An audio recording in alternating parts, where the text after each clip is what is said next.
विपक्ष में क्या है कि अभी और कोई लेक्चर देता है, कोई भी भाषण देता है, उनको पता ही नहीं हम क्या बोल रहे हैं। विपक्ष के द्वारा पहले ही देश को अपमानित करने का कार्य किया गया है, भारत को बांटने का कार्य कर दिया गया है। विपक्ष में सामने है कौन ये बताए तो फिर उसके बारे में सोचा जाए। हमें तो कोई दिखता नहीं।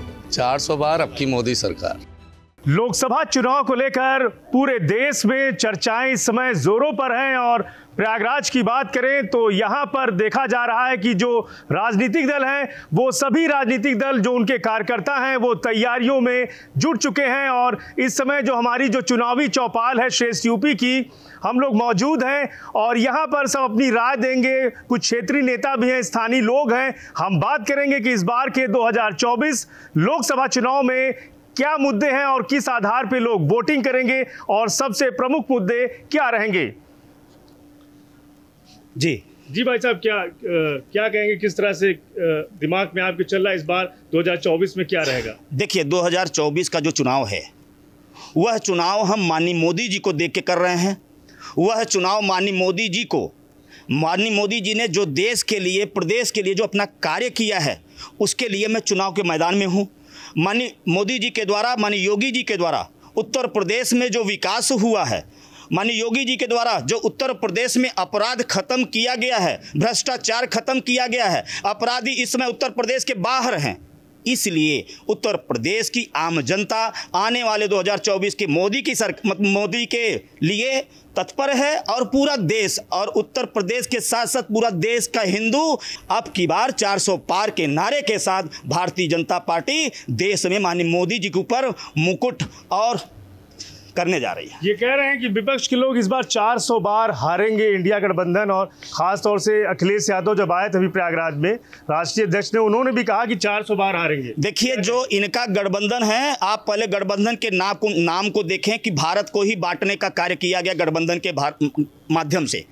भारत को पॉइंट में इंडिया डाट ऐसे करके जिस तरह से विपक्ष के द्वारा पहले ही देश को अपमानित करने का कार्य किया गया है, भारत को बांटने का कार्य कर दिया गया है। मैं कहना चाहता हूं, आज मोदी जी देश के लिए, पूरे देश के लिए जिस तरह कार्य कर रहे हैं, जैसे मैं वही कहना चाहता हूं कि हाथी चलती रहती है और कुत्ते पीछे भौंकते रहते हैं। तो माननीय मोदी जी के साथ उत्तर प्रदेश और भारत की पूरे हिंदू समाज उनके साथ कार्य और आगे बढ़ रहा है।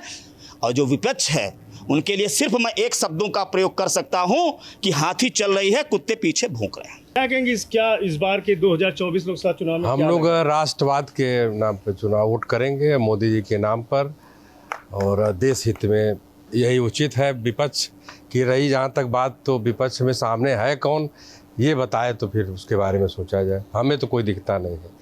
ये कह रहे हैं कि रोजगार नहीं मिल रहा है, युवाओं को नौकरी नहीं मिल रही, पेपर लीक हो रहा है, उस पर क्या कहेंगे? ये लोग पेपर लीक किस सरकार में नहीं होता था, हर समय ये होता था। अब इस वक्त जो इतनी सख्ती से कार्रवाई हो रही है, मुझे नहीं लगता कि पहले उस तरह होता था। सारे लोग पकड़े जा रहे हैं जो दोषी हैं, रोजगार भी सही मिल रहा है, कार्रवाई भी हो रही है। अब वो बताने की बात है, विपक्ष भी अपनी बात बताएगा, वो बता रहा है। विपक्ष है, वो भी अपना काम करेगा। मान रहे कि मोदी की गारंटी काम आएगी? बिल्कुल 100%। क्या लग रहा है आपको, रोजगार का मुद्दा होगा कि और भी जो राष्ट्रवाद की बात हो रही है? लोग कह रहे हैं कि मोदी के आने के बाद, पीएम मोदी के, मजबूत हुआ है अपना देश और लोकतंत्र। सर, इसमें कहना क्या है कि यही है कि मोदी जी को जो कहते हैं लोग कि जीरो टॉलरेंस की, या वो योगी जी के समय में ऐसा है, तो वाकई में अपराधी तो वाकई में जीरो टॉलरेंस की योगी सरकार ने काम किया है। मोदी जी के नेतृत्व में तो भारत बहुत आगे है और माननीय मोदी जी के विकास तो दिखाना नहीं, वो तो सब लोगों को दिख रहा है। ऐसा कुछ बिल्कुल। तो क्या 400 पार होंगे? 400 बार अब की मोदी सरकार। क्या कहेंगे किसका लग रहा है आपको लहर इस बार? जो मोदी जी ही आएंगे सर। मोदी जी किस आधार पे? क्योंकि सारा काम नीचे तबके के लोगों के लिए बहुत काम किया उन्होंने, मेरे लिए भी किया है। मतलब कि कैसे काम का क्या बताएंगे? काम के जैसे रेहड़ी पटरी वाले जितने भी लोग रहते हैं उनके लिए सहायता की मदद बहुत ज़्यादा किया उन्होंने, पूरी तरह से। घर के लिए, जो इनके पास घर नहीं है, मकान नहीं है, सारी चीज़ें उपलब्ध कराया उन्होंने। बिजली का बिल माफ़ कराया है, कई तरह से काम किया है। रोजगार के मामले में मानते हैं सरकार ने काम किया? जी हाँ, बिल्कुल किया है सर। युवाओं को रोजगार मिला है? विपक्ष तो कह रहा है कि कोई रोजगार नहीं, लोग कह रहे हैं कि पकौड़ा तलें, बिजनेस करें। सबकी अपनी अपनी कहने की बातें हैं सर। मतलब काम पूरी तरह से मोदी जी ने किया है, जो उन्होंने कहा था वो पूरा किया है और आगे भी करते रहेंगे। जी बिल्कुल। तो बताइए क्या कहेंगे आप, क्या नाम है आपका? मेरा नाम अमित कुमार है। अमित जी, क्या कहेंगे, क्या आपके दिमाग में चल रहा है इस बार का? ये चल रहा है कि जैसे अभी बहुत से लघु उद्योगों के लिए लोन सैंक्शन कर रही है सरकार, बहुत से छोटे मोटे व्यापार दे रही है कि आप करिए, उसके लिए लोन सैंक्शन कराना, सारी चीज़ें जहाँ भी है सारी सुविधा दे रही वो। और अभी जल जीवन मिशन के तहत गांव-गांव नल टोटी के माध्यम से भी काम कराया जा रहा है। ग्रामीणों को जो शौचालय नहीं थे, शौचालय दिए गए हैं। आवास दिया जा रहा है, प्रधानमंत्री जिनके पास आवास नहीं है सारे लोगों को आवास मिल रहा है जो मानक के तहत है। और आपके किसी रिश्तेदार को मिला आवास वगैरह? जो मानक में है उसको मिल रहा है। अच्छा, मान रहे कि जो चेहरा प्रधानमंत्री का है, मोदी का बीजेपी में, हाँ, वो सही चेहरा मानते हैं? नहीं, उन्हीं के चेहरे के दम पे ही सब कुछ है। और विपक्ष में किसी का मानते चेहरा कि प्रधानमंत्री का है? विपक्ष में क्या है कि अभी और कोई लेक्चर देता है, कोई भी भाषण देता है, उनको पता ही नहीं हम क्या बोल रहे हैं, किस मुद्दे में बात कर रहे हैं, क्या चल क्या रहा है। तो क्या रहेगा इस बार? बीजेपी फिर से वही बीजेपी 400 पार। सपा कहती है कि ये सिर्फ जो है अन्य पार्टियों के माफियाओं को सफाया किया गया है, बीजेपी के जो माफिया हैं उनका सफाया नहीं हुआ। ये गलत है। ये पूरा उठा के पुरानी इतिहास उठा के देख लीजिए, जितने माफिया का अगर इसमें हुआ है सब सपा के शरण में पाए हुए हैं, जितने भी माफिया।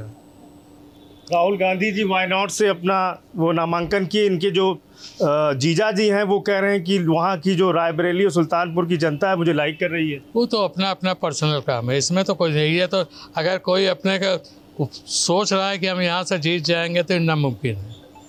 तो किसको समर्थन रहेगा इस समय? सिर्फ बीजेपी छोड़, सिर्फ आपको जो मोदी के अलावा कोई नाम नहीं दिखाई पड़ रहा। बिल्कुल। तो डॉक्टर श्याम प्रकाश द्विवेदी जी हैं, वरिष्ठ बीजेपी के नेता हैं, पूर्व काशी क्षेत्र उपाध्यक्ष भी रहे हैं। लास्ट इनसे एक कमेंट लिया जाएगा कि विपक्ष जो आरोप लगा रहा है, कह रहा है कि सिर्फ जो ये इनको कहते हैं जुमलेबाजी, कह रहे हैं इस बार इनकी जुमलेबाजी नहीं चलेगी और ये मुंह की खाएंगे, 400 बार हारेंगे क्योंकि जनता इन्हें निगलेक्ट कर रही है। और जो मुस्लिम समाज है खास तौर से इनको इस बार टारगेट किया हुआ है और मुस्लिम समाज भी इनसे दूर रहेगा। अभी 2 दिन पहले आप देखे हैं, आपके सांसद जी जेल से निकले हुए हैं और आपके मुख्यमंत्री वो जेल पहुंचे हुए हैं। तो आपके सांसद जब बाहर निकल रहे हैं उनके पार्टी के लोग उनका स्वागत करते हैं। मतलब कि other party, Bharatiya Janata party के अलावा जो अदर पार्टियां हैं उसमें बैठे भ्रष्टाचारी लोग जब जेल से बाहर निकलते हैं तो पार्टी के कार्यकर्ता उनका इतना अच्छा स्वागत करते हैं। इससे ही आप उनके विचारधारा को समझ सकते हैं, चाहे वो सपा हो, चाहे वो बसपा हो, चाहे कांग्रेस हो। एक मिनट कि नीतीश अगर कांग्रेस के पप्पू भैया यानी और अखिलेश जी ये आपस में गठबंधन करते हैं या ये गठबंधन करके चोर चोर मौसेरे वाले भाई वाली बात करते हैं, तो सिद्धांत की बात कहाँ कर पाते हैं? बीजेपी के वरिष्ठ नेता इन्होंने भी खुलासा की कि 400 जो पार का जो नारा दिया गया है पीएम मोदी की तरफ से, तो जो कार्यकर्ता हैं सभी लोग एकदम उत्साहित हैं। और यहाँ पर इस समय हम जो फूलपुर संसदीय क्षेत्र है इस इलाके में हैं और यहाँ पर लोगों ने अपनी राय रखी है। सभी का मानना है कि इस बार जो है कमल का फूल खिलेगा। जो प्रयागराज की दोनों सीटें हैं और कार्यकर्ताओं के अंदर जो उत्साह है, जो इनके शीर्ष नेतृत्व के जो नेता हैं वो सभी लोग इनके अंदर जोश भर रहे हैं और साफ दिखाई दे रहा है इस बार की जो चुनावी चौपाले हैं वहां पर तो कहीं ना कहीं जो बीजेपी है उन्होंने भी ठाना है कि इस बार की जो ये दोनों सीटें हैं और उत्तर प्रदेश की जो 80 सीटें हैं, इस पर जो है 80 की 80 सीटों पर जो कार्यकर्ता हैं और जो वोटर हैं वो मतदान वाले दिन जाकर के वोटिंग के जरिए 400 पार का जो नारा है उसे पूरा करने का काम भी करेंगे। श्रेष्ठ यूपी के लिए प्रयागराज से पवन देव। उत्तर प्रदेश की हर खबर से अपडेट रहने के लिए श्रेष्ठ यूपी को करें सब्सक्राइब, बेल आइकन दबाएं और देखते रहें श्रेष्ठ यूपी।